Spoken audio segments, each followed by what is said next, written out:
And you're planning on getting a book of that done, correct? Hopefully. I still have to determine how to be able to print 365 color pages in a book, because color is more expensive than black and white printing, but we'll figure that out. Okay. We also have Carnival Anthology, which is an anthology I put together last year. It has a lot of really cool, talented artists and writers. Kenneth Rockeford, Rafael Navarro, Elizabeth Watson. And I basically said, can you do a story about carnivals? And there's a lot of really fun stuff. And like, for example, Elizabeth Watson, she used to work for Disney, doing a lot of their features.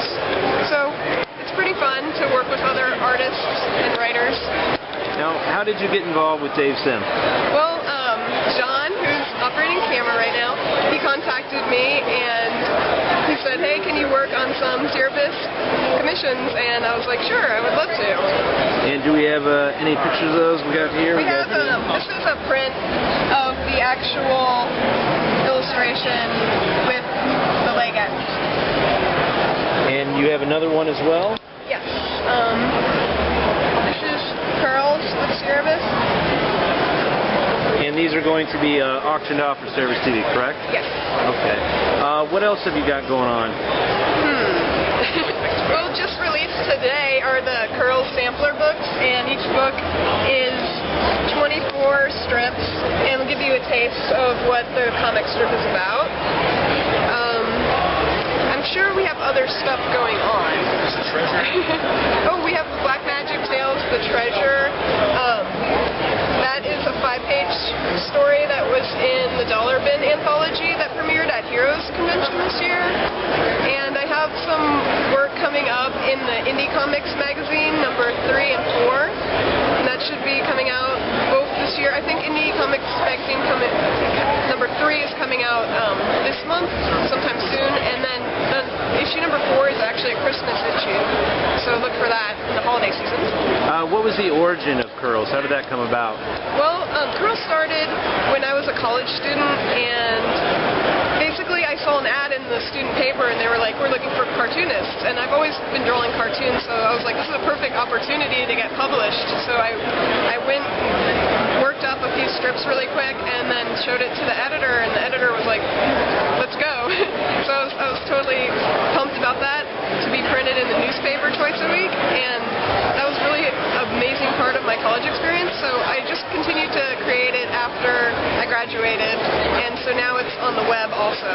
And how did you make that transfer from the paper to the web? I figured that web, you just get so much exposure, and everyone all over the world can go to your website as long as you have internet access, and I figured it was the best way for more people to see it, since I didn't have access to publishing anymore because I already graduated. So I figured might as well bring more to the people. Okay. Thank you very much for your time.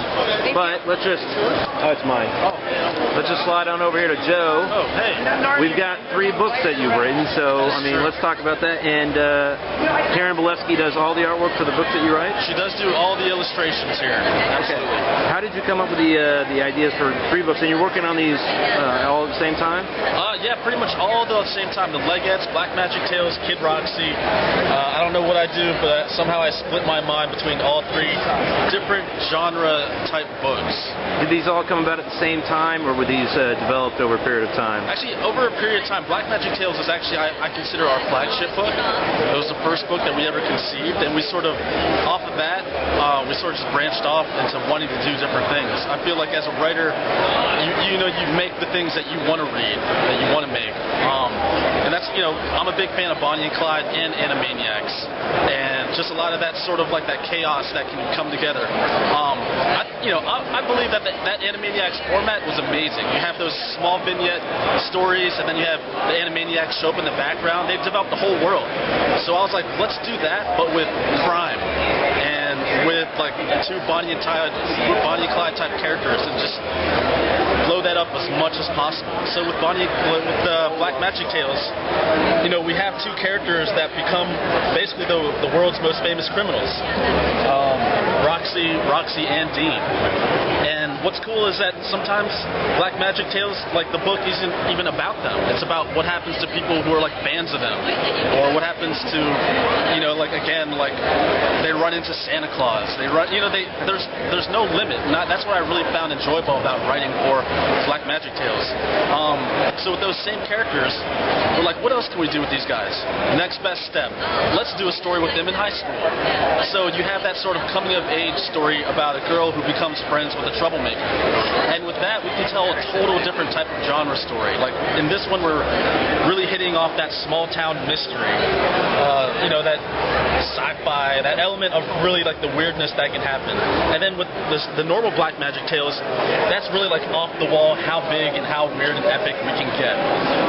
So at that point, Carolyn and I were wondering what can we do next. And at that same time, we were going to a burlesque show. It happened to be the world famous Pontani sisters. So we sat there and we're like, we've been to this show 3 times. This is quite amazing, and we feel like it should be something that should be captured. So of course, like, let's make a book out of it. What do we do?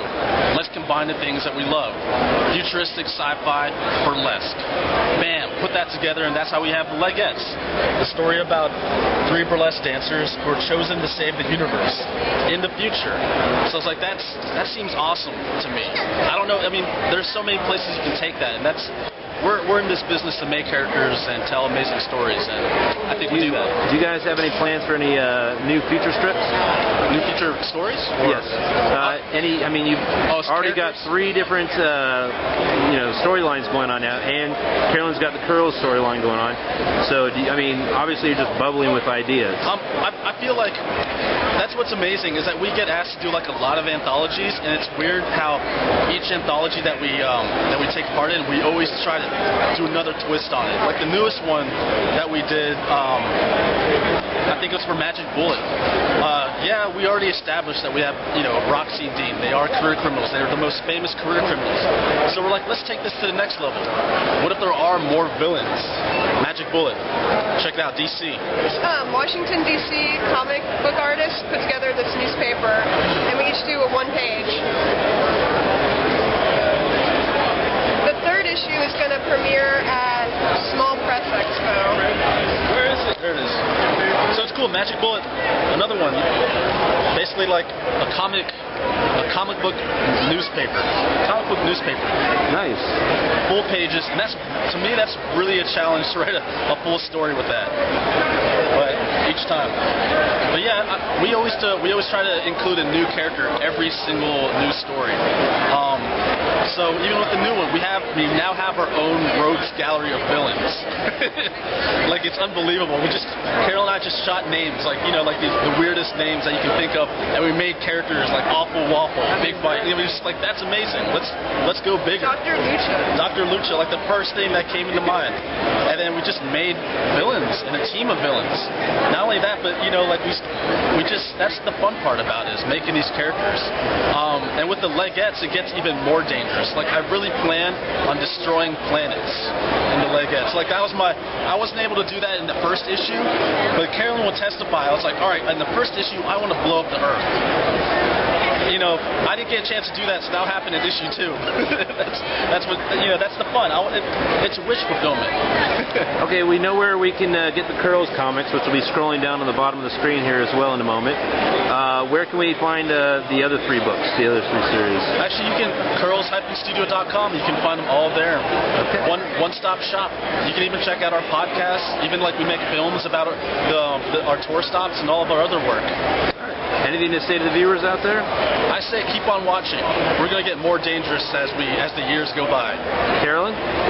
Thank you for listening to our interview, and we hope to see you at future conventions. Thanks, guys.